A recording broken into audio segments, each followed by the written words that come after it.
On the evening of August 6, 1944, General Major Fritz Bayerlein stood in the cellar of a Norman farmhouse that smelled of damp stone, spoiled cider, and the particular exhaustion of men who had not slept properly in weeks. He was 45 years old, a career armor officer whose face had been weathered by North African sun, and whose eyes carried the accumulated fatigue of commanding the Panzer division through 2 months of fighting that had reduced it from a showcase formation to a skeleton. The orders he had just received specified that his division would participate in a counterattack the following morning, a thrust toward Avranches designed to cut off American forces that had broken through German lines and were now racing into Brittany. Bayerlein read the orders with the comprehension of a man who had spent his professional life studying armored warfare and recognized when its principles were being violated. The counterattack would follow a pattern that had become grimly familiar since the Normandy landings. German armor would concentrate during darkness, advance along routes that terrain and road networks dictated, strike at dawn before Allied air power could intervene effectively, and attempt to achieve objectives whose capture would restore defensive lines that combat had ruptured. The pattern had worked in Poland, in France, in the early campaigns of Russia, where German armor had responded to crises with counterstrokes that shattered Soviet formations before they could consolidate gains. The pattern had stopped working in Normandy because the conditions that made it effective no longer existed, and Bayerlein understood this with a clarity that his orders did not reflect. The Panzer division that would execute these orders bore no resemblance to the formation that had crossed into France 6 weeks earlier. Bayerlein had begun the campaign with approximately 14,000 men and 237 tanks and assault guns, one of the most powerful armored divisions the Wehrmacht had ever fielded, equipped with the newest vehicles and crewed by personnel selected for their training and experience. The fighting since June had consumed this strength at rates that replacement could not approach. His tank strength had fallen below 40 operational vehicles. His infantry regiments had shrunk to battalion size. The support units that enabled armored operations, the fuel trucks, the ammunition carriers, the recovery vehicles, the maintenance crews, had been decimated by the air attacks that no movement in daylight could escape. What remained was not a Panzer division in any meaningful operational sense. It was a collection of exhausted survivors whose designation preserved continuity that combat power did not support. The farmhouse that served as Bayerlein's headquarters trembled periodically as artillery shells landed in patterns whose concentration was increasing. American guns had found their range, their fire directed by observation aircraft that circled beyond effective anti-aircraft range, their shells falling with a precision that German counter-battery efforts could no longer disrupt. The sound of this shelling had become constant background to every planning session, every orders conference, every moment of attempted rest, a reminder that the conditions governing this campaign differed fundamentally from the conditions Bayerlein had experienced in Africa, where Rommel's counterattacks had achieved results that Normandy would not permit. Bayerlein had served as Rommel's chief of staff during the desert campaigns, had helped plan and execute the operations that had made German armor's reputation for devastating ripostes. He understood what successful counterattacks required: surprise that caught the enemy before defenses could organize, concentration that achieved local superiority at the point of contact, speed that exploited penetrations before reserves could react, flexibility that adjusted plans to opportunities that combat revealed. None of these conditions obtained in Normandy. The Allies knew German counterattacks were coming because German doctrine demanded them, because the pattern had repeated with variations so minor that prediction had become routine. The concentration that doctrine required could not be achieved when movement by day invited air attack, and movement by night could not cover distances that operational timelines demanded. The speed that exploitation required was impossible when fuel supplies arrived sporadically, and mechanical breakdowns accumulated faster than repair could address. The orders specified objectives, routes, and timing with precision that eliminated the flexibility successful counterattack required. They came from headquarters whose distance from the front produced understanding that maps suggested but reality contradicted. They reflected doctrine that had become dogma, patterns that had become prisons, responses that repetition had transformed from unpredictable threats into anticipated events that Allied planning had already addressed. Bayerlein would execute these orders because the system that issued them permitted no alternative. He would execute them knowing they would fail, knowing his division would suffer losses it could not sustain, knowing that the pattern driving this operation is the pattern that will destroy the forces following it. The counterattack doctrine that Bayerlein would execute had emerged from German military experience reaching back decades before the war it now failed to serve. The principle was simple. Any enemy penetration must be met immediately with violent response, before the attacking force could consolidate gains, before supporting units could arrive, before the rupture in defensive lines could be exploited into operational breakthrough. Speed mattered more than strength. A counterattack launched with inadequate forces in the first hours after a penetration could achieve results that stronger forces arriving later could not match. The doctrine had proven itself repeatedly, had become embedded in German military culture so deeply that questioning it seemed equivalent to questioning the profession of arms itself. The campaigns that validated this doctrine read like a catalog of German operational success. Poland in September 1939 had seen counterattacks shatter Polish formations attempting to exploit gaps in German lines, the immediate response preventing local successes from developing into coherent resistance. France in May 1940 had demonstrated the doctrine's offensive application, German armor responding to French counterstrokes with counterattacks that transformed defensive reactions into additional opportunities for encirclement. The early months of Barbarossa had applied the same principles against Soviet forces whose size should have overwhelmed German responses, but whose coordination could not match German speed. Local penetrations that might have unhinged less responsive forces were eliminated by counterattacks launched before the penetrating forces understood what was happening. The conditions that enabled these successes were specific and by 1944 largely absent. German counterattacks had worked when they achieved surprise, when the timing, direction, and weight of the response caught enemies unprepared for the violence that descended upon them.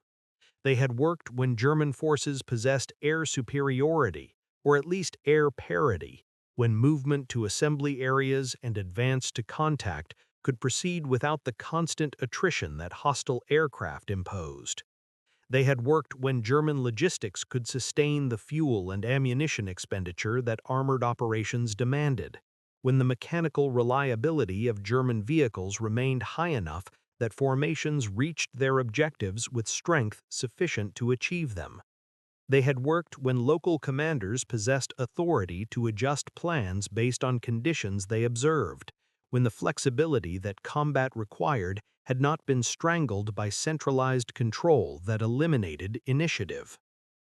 The Eastern Front had begun revealing the doctrine's limitations as early as the winter of 1941, when counterattacks launched against Soviet forces that had learned to anticipate them produced diminishing results at increasing cost.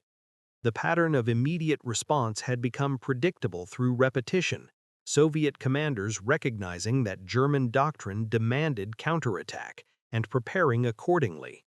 The element of surprise that had made the doctrine effective eroded as enemies studied German methods and developed countermeasures that exploited the very predictability that doctrine created. By 1943, Soviet forces were positioning anti-tank reserves specifically to destroy the counterattacks that German doctrine guaranteed would come, transforming German tactical responses into Soviet operational opportunities. The North African campaigns that had shaped Ireland's understanding of armored warfare had demonstrated both the doctrine's potential and its prerequisites. Rommel's counterattacks had succeeded when they combined doctrinal imperatives with tactical flexibility, when the immediate response that doctrine demanded was modified by judgment about where and how that response could achieve maximum effect. The desert had permitted maneuver that European terrain restricted, had allowed concentration that observation-dominated battlefields prevented, had enabled the surprise that familiar patterns otherwise had eliminated. Rommel had counterattacked not merely because doctrine demanded it, but because conditions permitted it, and his success reflected this synthesis of principle and pragmatism. The conditions Ireland faced in Normandy permitted nothing of the sort. The bocage terrain channeled movement along predictable routes that artillery could pre-register and aircraft could monitor. The Allied air forces that dominated Norman skies observed every concentration, attacked every column, reported every movement to commanders who adjusted dispositions before German forces reached their assault positions. The intelligence apparatus that supported Allied operations had penetrated German communications thoroughly enough that counterattack orders were often known to American and British headquarters before they reached the German units tasked to execute them. The doctrine that demanded immediate violent response had become a template that enemies could read, a pattern so familiar that its execution confirmed predictions rather than confounded them. Ireland understood this with the bitter clarity of a professional watching his profession's principles fail because conditions had changed and doctrine had not. The counterattack he would lead in the morning would follow the pattern. The pattern would produce the result that patterns produced when enemies anticipated them. The men who would die executing this pattern would die because German military culture could not accept that what had worked would not always work, that doctrine required adaptation, that predictability was death. 60 kilometers to the west, Brigadier General William G. Weaver spread reconnaissance photographs across a table in a farmhouse whose smell of hay and manure reminded him of the Montana ranch he had left 4 years ago. He was 46 years old, a former cattle rancher whose practical approach to problems had translated surprisingly well from managing livestock to managing armor, whose ability to read terrain and anticipate behavior patterns had proven valuable in contexts his pre-war life could not have imagined. The photographs before him showed road networks, tree lines, hedgerow patterns, and the subtle traces of German vehicle movements that night marches could not entirely conceal. Weaver studied them with the patience of a man who had learned that rushing produced mistakes and that patterns, once recognized, predicted futures that preparation could address. Combat Command B of the 3rd Armored Division had been in continuous action since the Normandy breakout began, its Shermans and infantry advancing through terrain that consumed vehicles and men with impartial efficiency. Weaver commanded approximately 3,000 soldiers and 100 armored vehicles, a force whose strength fluctuated daily as losses reduced it and replacements restored it, whose composition shifted as damaged tanks returned from repair depots and functioning tanks departed for them. The command was not elegant by European military standards, lacked the theoretical sophistication that German doctrine embodied, operated according to principles that emphasized firepower, communication, and the practical coordination that American industrial abundance made possible. What it possessed was adaptability, the willingness to adjust methods to circumstances that rigid doctrine could not accommodate. The intelligence briefings Weaver had received over the preceding days described a counterattack that would come as certainly as sunrise. The Americans had broken through German lines at Saint-Lô, had poured armor and infantry through the gap in quantities that threatened to unhinge the entire German position in Normandy. German doctrine demanded response. The pattern that doctrine followed was familiar enough that Allied intelligence could specify not merely that counterattack would come, but where it would strike, when it would begin, and approximately what forces it would employ. The predictions rested on accumulated knowledge of German methods, the routes that terrain dictated, the timing that night movement required, the objectives that operational logic demanded. The Germans would counterattack toward Avranches because Avranches was the hinge on which American operations pivoted. They would attack at dawn because dawn provided maximum time before air power intervened effectively. They would attack along roads that their maps showed and that American maps showed equally well. Weaver positioned his forces based on these predictions with the confidence of a man betting on patterns he had seen repeat. His tanks occupied hull-down positions covering the approaches that German armor would use. Their guns registered on terrain features that advancing vehicles would need to pass. His infantry dug into hedgerows overlooking roads that German columns would travel.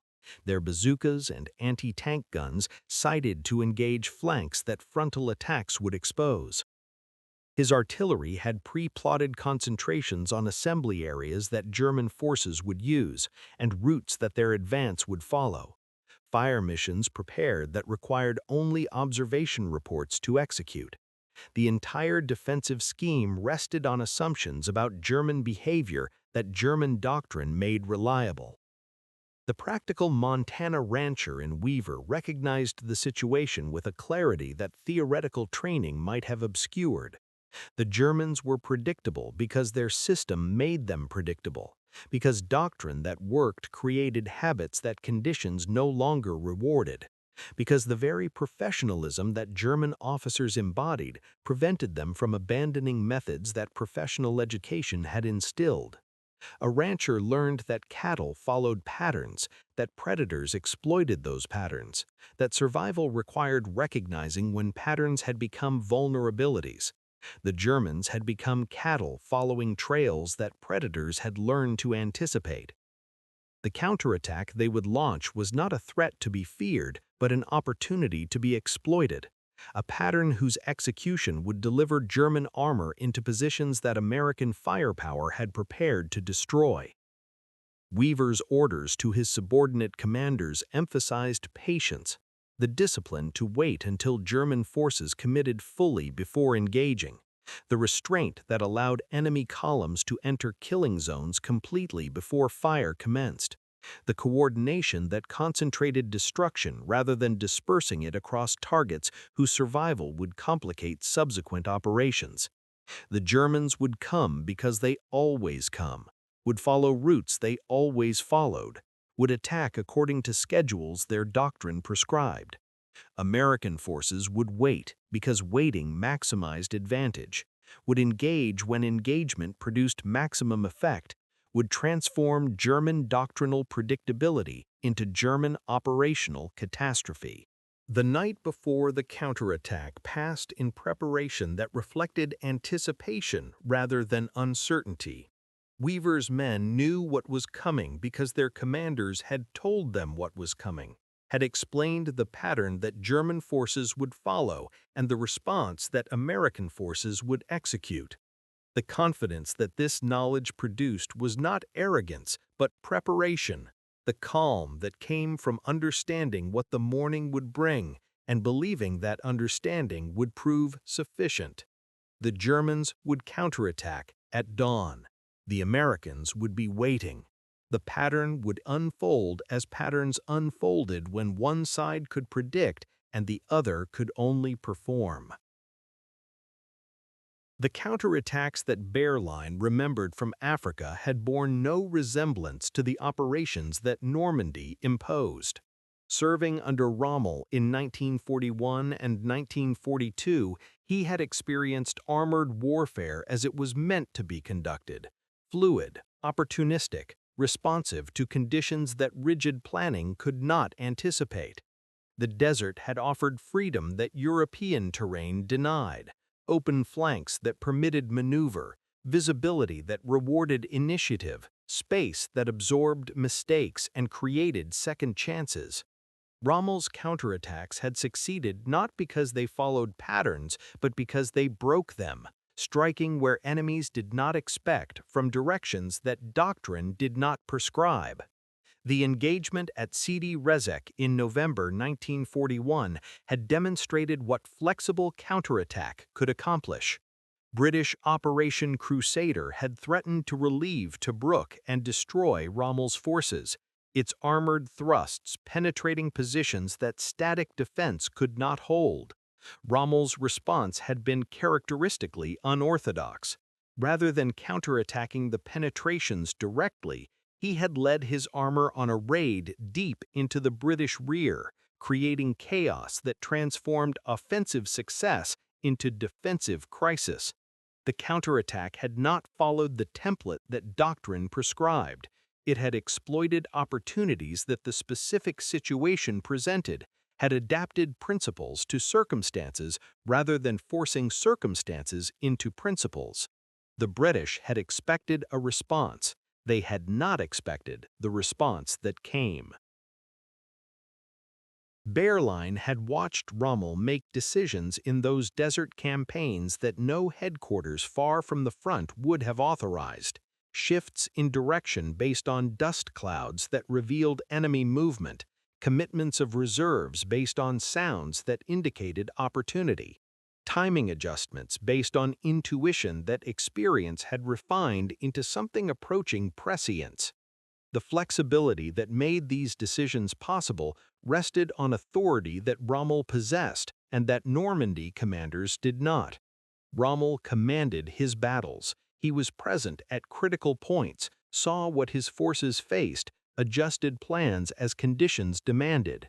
The distance between observation and decision was measured in seconds. The communication between intent and execution was immediate. Normandy inverted everything that had made African counterattacks effective.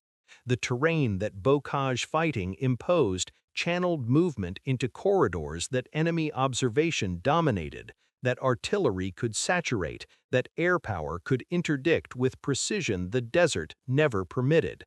The hedgerows that segmented every field created defensive positions whose strength multiplied geometrically, each row of earthen embankments a barrier that attacking forces had to breach under fire from positions they could not see.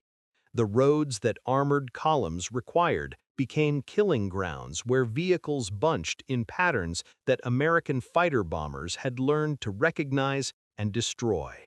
The space that desert warfare had provided, space to maneuver, to disperse, to recover from mistakes, did not exist in a landscape where every movement occurred under observation and every concentration invited destruction. The command arrangements that governed Normandy operations compounded terrain disadvantages with constraints that eliminated the flexibility African campaigns had permitted. Hitler's insistence on controlling tactical decisions from his headquarters in East Prussia introduced delays that transformed opportunity into catastrophe, that required forces to wait for authorizations while conditions changed and windows closed. Wehrlein could not adjust his counterattack's axis based on what reconnaissance revealed because the axis had been specified by orders whose authors had never seen the ground. He could not shift timing based on enemy dispositions because timing had been coordinated across multiple divisions whose schedules could not accommodate local variation. He could not exploit opportunities that combat revealed because exploitation required initiative that the command system had eliminated. The air situation that African campaigns had featured bore no relationship to what Normandy imposed. Rommel had conducted counterattacks under skies where German and British aircraft contested without either achieving dominance, where movement by day was risky but not suicidal, where concentration could occur without automatic destruction. The Norman skies belonged entirely to the Allies. Their aircraft observed every German movement, attacked every column, reported every concentration to headquarters whose responses arrived faster than German forces could adjust. A counterattack that doctrine demanded be launched immediately could not be launched immediately because the assembly that immediate launch required invited air attack that would destroy the counterattacking force before it reached its objective. Bayerlein had attempted to explain these realities through channels that explanations could not penetrate. The headquarters that issued his orders operated with maps and reports and theoretical understanding that Norman conditions systematically contradicted. The doctrine that demanded counterattack did not incorporate mechanisms for acknowledging when counterattack was impossible, when the conditions that doctrine assumed did not exist, when following the pattern meant following it to destruction. The system could issue orders. It could not receive information that those orders were unsuited to the reality they addressed. The communication flowed one direction, downward from headquarters that planned to forces that executed, from theory that prescribed to practice that suffered the consequences of prescription. The morning that approached would demonstrate what happened when doctrine that could not adapt met enemies who had learned to anticipate it. Bayerlein would lead his division into an attack whose failure he had already accepted, whose pattern he could not break, whose outcome would confirm what experience had taught and authority had refused to learn. The Mortain counterattack began at midnight on August 8, 1944, with German armor moving through darkness toward assembly areas whose locations American intelligence had already identified. Bayerlein's Panzer Lehr division advanced along routes that reconnaissance had confirmed and that enemy observation had noted, its vehicles struggling through lanes that Norman roads imposed, while crews scanned skies they could not see for aircraft they knew would come with daylight. The smell of exhaust fumes and crushed vegetation filled the night as columns moved toward positions from which the assault would launch. The sounds of engines and track clatter announcing movements that darkness could not conceal from listening posts whose reports flowed continuously to American headquarters. Operation Lüttich, as the German command designated it, represented the counterattack doctrine's ultimate expression and its ultimate failure. 4 panzer divisions would strike westward towards Avrasch, severing the corridor through which American forces were pouring into Brittany, restoring the defensive line that Operation Cobra had shattered. The plan embodied everything German doctrine prescribed: immediate response to penetration, concentration of armor at the decisive point, objectives whose capture would produce operational results that justified tactical risk.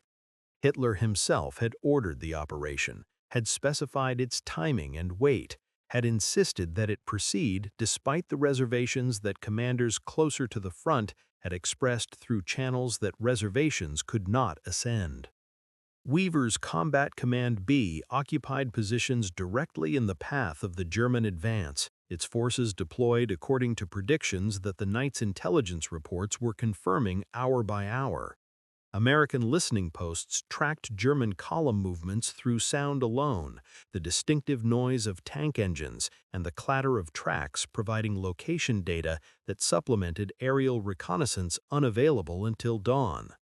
The reports reached Weaver in his command post, each one confirming that German forces were following the routes his dispositions had anticipated, were maintaining schedules that his preparations had assumed, were delivering themselves into killing zones that American firepower had prepared.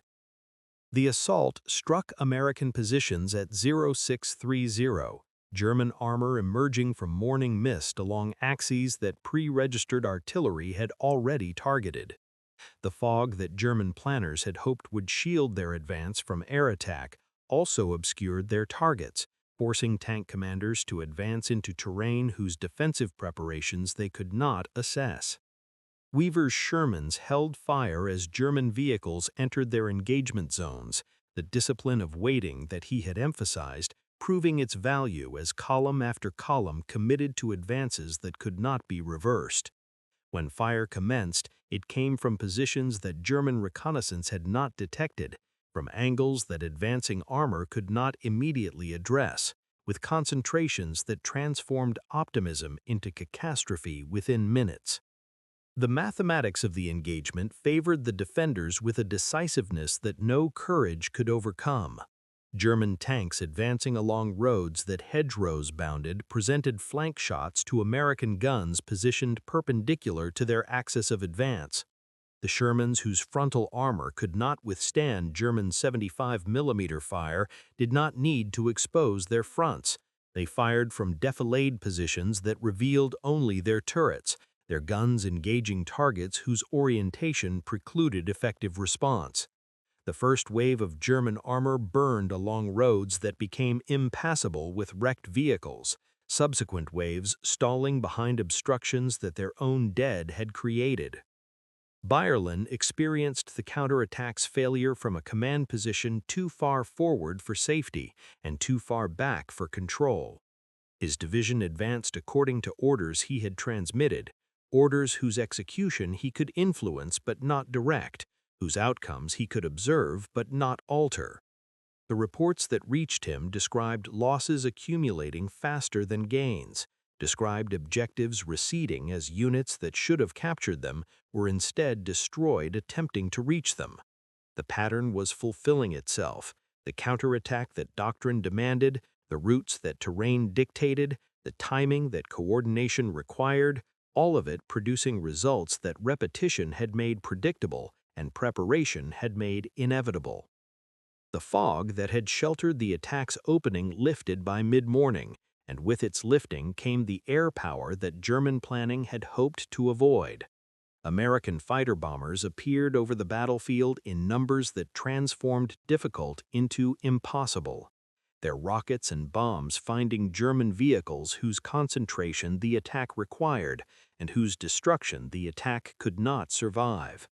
Bayerland watched columns that should have been advancing towards Avrash instead burning along roads that led nowhere, their destruction accomplished by aircraft whose presence the operation acknowledged, but whose effect the operation had fatally underestimated.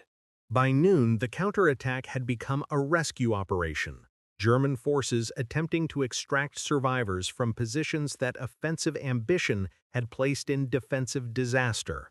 Armor that should have been exploiting success, instead providing cover for infantry retreating from objectives they had never approached. Weaver's command had held without significant difficulty, had destroyed German vehicles in proportions that vindicated every prediction his intelligence had provided, had demonstrated what happened when pattern warfare met prepared defense. The counterattack that doctrine demanded had produced the results that doctrine's predictability guaranteed. Bayerland received the casualty reports through the afternoon as the operation's failure crystallized into statistics that no interpretation could soften. Panzer Lehr had lost over 30 tanks, vehicles whose replacement the industrial situation could not provide, crews whose training the personnel system could not replicate. The other divisions participating in Lüttich had suffered proportionally, their combined losses representing armored strength that the Western Front could not spare and that the counterattack's failure had rendered meaningless.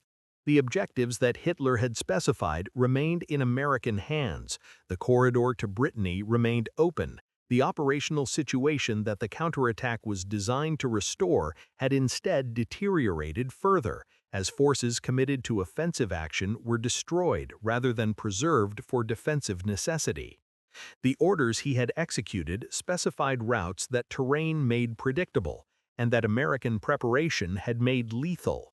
The approach from the east toward Mortain had channeled German armor along roads whose intersections American guns dominated, whose hedgerow boundaries concealed defensive positions that advancing tanks could not detect until fire revealed them.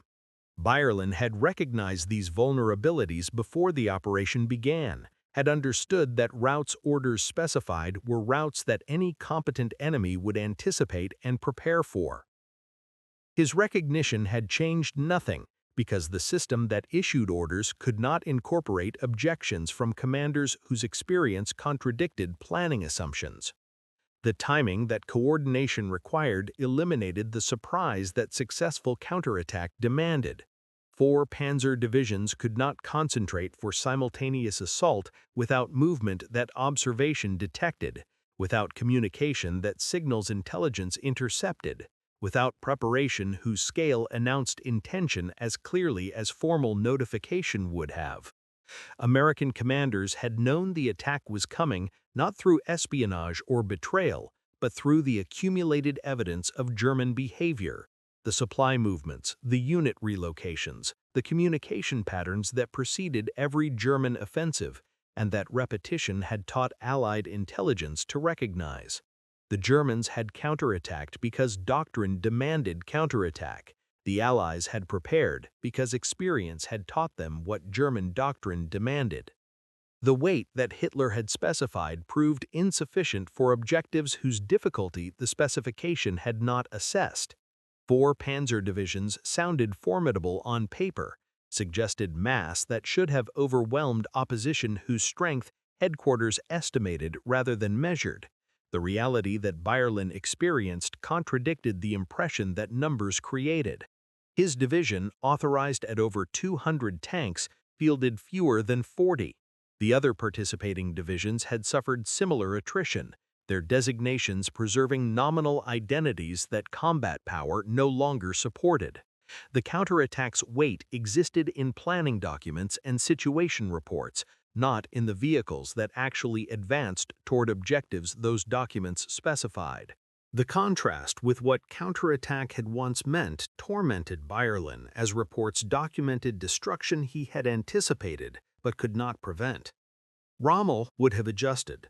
Rommel would have recognized when axes were blocked and found alternatives, would have sensed when timing was wrong and modified it, would have understood when objectives were impossible and pursued others that circumstances made achievable. Rommel had commanded with flexibility because authority permitted flexibility, because the system that employed him trusted judgment that experience had developed. The system that employed Bayerlin trusted nothing except doctrine whose patterns had become prisons, except orders whose specifications eliminated the initiative that success required. The American response to Ludick confirmed what predictability produced when enemies recognized it. Weaver's forces had not merely defended, they had defended in ways that exploited German behavior, had positioned precisely because German routes were predictable, had prepared specifically because German timing was anticipated. The killing zones that destroyed German armor had been constructed for the specific armor that doctrine would deliver into them. The artillery concentrations that shattered German infantry had been plotted on assembly areas that German methods made identifiable. The air attacks that completed the destruction had been planned against movement patterns that German operations reliably displayed. Every element of American success rested on German predictability that German doctrine guaranteed. Bayerlin withdrew his surviving forces as darkness provided the concealment that daylight had denied. His division's remnants extracting through routes that air attack had cratered and artillery had registered. The counterattack that headquarters had ordered, that doctrine had demanded, that pattern had predetermined, had produced exactly the results that pattern warfare produced when patterns became known. The Germans had counterattacked because not counterattacking was doctrinally unthinkable. They had died because counterattacking had become tactically unsurvivable. The pattern that destroyed German forces at Mortain repeated across the Western Front through the autumn of 1944 with variations that confirmed rather than contradicted its essential predictability. Allied intelligence officers developed frameworks for anticipating German counterattacks that achieved accuracy rates which would have seemed impossible in earlier campaigns. Predictions of timing within hours, predictions of routes within kilometers, predictions of weight within formations. The frameworks worked because German doctrine provided their foundation, because the responses that doctrine demanded followed templates that study had revealed and experience had confirmed. Each counterattack that German forces launched became data that refined predictions for the next counterattack, a feedback loop that progressively transformed German tactical responses into Allied operational opportunities. Weaver's Combat Command B encountered this pattern repeatedly as the 3rd Armored Division advanced through France and into Belgium, each German defensive position producing the counterattack that doctrine prescribed and preparation anticipated. The methods that had worked at Mortain worked at subsequent engagements because the German methods they countered did not change. The same routes dictated by terrain, the same timing dictated by coordination requirements, the same weight dictated by available forces, the same predictability dictated by doctrine that could not adapt. Weaver positioned his forces based on assumptions about German behavior that German behavior consistently validated. His practical rancher's eye for patterns proving as reliable in armored warfare as it had been in livestock management. The intelligence apparatus that supported Allied operations had systematized pattern recognition into something approaching science. Ultra-decrypts revealed German orders often before they reached the units tasked to execute them. But even without signals intelligence, the patterns had become readable through observation alone. German forces counterattacked penetrations because counterattacking penetrations was what German forces did, had always done, would continue doing regardless of whether counterattacking served tactical purpose or merely fulfilled doctrinal obligation. The question Allied planners asked was not whether counterattack would come, but merely when and where, questions whose answers German doctrine reliably provided. The Ardennes offensive that German forces launched in December 1944 appeared to contradict this pattern, its surprise achieving what months of predictable counterattacks had not. American intelligence failed to anticipate Operation Wacht am Rhein, its scale and timing catching Allied commanders unprepared in ways that Mortain's predictability had not. The surprise was real, its initial success dramatic, its implications apparently profound for assumptions about German predictability that the autumn's operations had established. Weaver's division found itself responding to attacks whose location and timing intelligence had not forecast, whose weight exceeded estimates, whose ambition suggested capacities that analysis had dismissed. The surprise that the Ardennes achieved, however, reflected scale rather than doctrinal innovation. Hitler had imposed operational security so extreme that German commanders themselves did not know the offensive's details until days before its launch, had concentrated forces through methods that sacrificed preparation for concealment, had accepted degradation of combat effectiveness as the price of achieving surprise that smaller operations could not purchase. The secrecy that enabled surprise also prevented the coordination that exploitation required. The same centralized control that eliminated predictability also eliminated the flexibility that sustained offensive success. The Ardennes achieved surprise because it violated German patterns so thoroughly that Allied frameworks could not detect it. It failed to achieve victory because violating patterns also violated the conditions that made German operations effective. The return to predictability came quickly as the Ardennes offensive stalled and German doctrine reasserted itself. The counterattacks that German forces launched to sustain momentum or prevent encirclement followed templates that the autumn had established, the patterns resuming as circumstances normalized and doctrinal imperatives overwhelmed operational creativity. Allied intelligence recovered its confidence as German behavior recovered its predictability, the frameworks that had worked before the Ardennes working again after it, as German forces responded to pressures with responses that doctrine prescribed and experience had made anticipatable. Bayerlein experienced the Ardennes as a final demonstration of what German armor could accomplish and what it could no longer achieve. His reconstituted Panzer Lehr participated in the offensive's early successes, advanced through American positions whose weakness surprised even commanders who had planned to exploit it. The initial penetrations suggested possibilities that months of defensive fighting had foreclosed, momentum that seemed to validate the offensive warfare that German doctrine preferred. The possibilities closed as logistics failed, as fuel shortages immobilized vehicles whose mechanical readiness could not compensate for empty tanks, as the patterns of German response reasserted themselves and Allied forces learned to predict what would come next. The Ardennes confirmed rather than contradicted the pattern warfare's limitations. Surprise could be achieved through methods so extreme that German military culture found them alien, through secrecy so complete that it prevented preparation, through deception so total that it deceived German forces as thoroughly as Allied ones.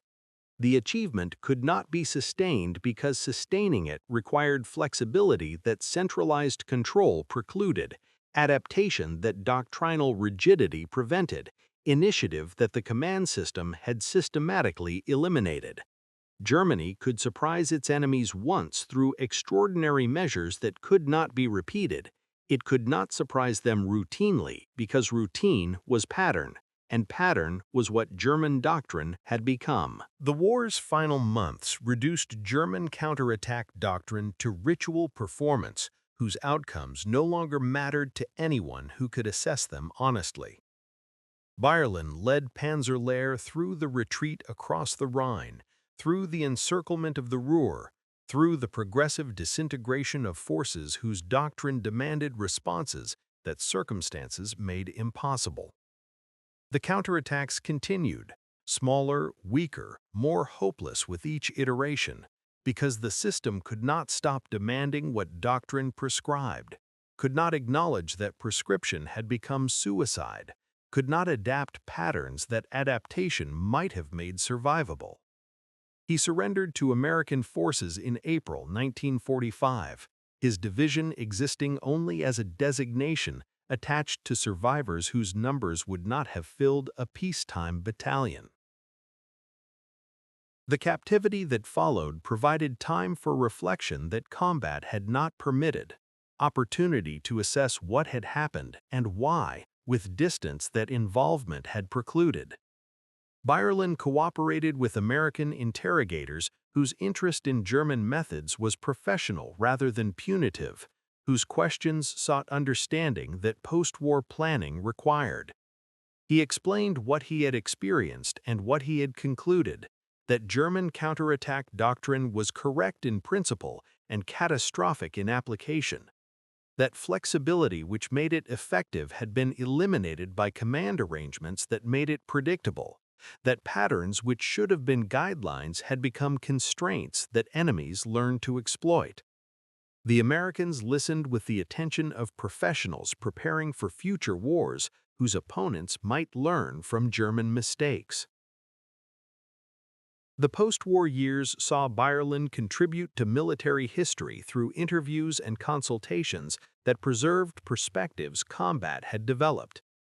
He advised the Bundeswehr during its formation, his experience informing doctrine that sought to retain German tactical proficiency while avoiding the rigidity that had transformed proficiency into predictability. The counterattack principle survived in modified form. Response to penetration remained fundamental to defensive warfare, but the patterns that had made German responses anticipatable were replaced by frameworks that emphasized judgment over prescription, adaptation over repetition. The lesson that Mortain had taught, that predictability was death, was incorporated into doctrine that his generation's failure had validated. Bayerlein died on January 30, 1970, in Würzburg at the age of 70. His memoir, published years earlier, had documented campaigns whose successes and failures illustrated what armored warfare required and what its absence produced. The Panzer Lehr division, whose destruction he had witnessed, became a subject of historical study, its fate examined by analysts seeking to understand how the Wehrmacht's finest formations had been consumed by operations that doctrine demanded and circumstances prohibited. His name remained attached to the battles he had fought, to the counterattacks he had led, to the pattern warfare whose consequences he had experienced more intimately than most and survived to explain. Weaver returned to Montana after the war ended, his military career concluded, and his ranching life resumed. The practical skills that had served him in armored warfare proved equally applicable to livestock management, the pattern recognition that had anticipated German behavior, transferring without difficulty to contexts where patterns governed cattle rather than tanks. He did not speak often of his wartime experiences, maintained the reticence common to his generation, allowed the official histories to document what documentation could capture, while keeping private what privacy seemed to require. The Combat Command B, whose actions at Mortain had demonstrated what prepared defense could accomplish, became an entry in unit histories, its performance noted without the elaboration that its commander might have provided. Weaver died on March 12, 1981, in Billings, Montana, at the age of 82. His obituary mentioned military service without detailing its character, noted ranching accomplishments whose local significance exceeded whatever significance distant battles retained. The tactical success at Mortain that his preparations had enabled survived in archives that scholars consulted when examining the Normandy campaign, its lessons about predictability and preparation, preserved in analyses whose conclusions his experience had illustrated. The patterns he had recognized and exploited, German roots, German timing, German doctrine that could not adapt, became case studies in what happened when tactical excellence met strategic inflexibility, when performance followed templates that enemies had learned to read. The legacy of pattern warfare extended beyond the individuals who had experienced it, into doctrine that subsequent generations would study and sometimes repeat. The principle that Bayerland had served and Weaver had defeated remained valid in contexts where flexibility accompanied it, where command arrangements permitted adaptation, where patterns served as guidelines rather than requirements.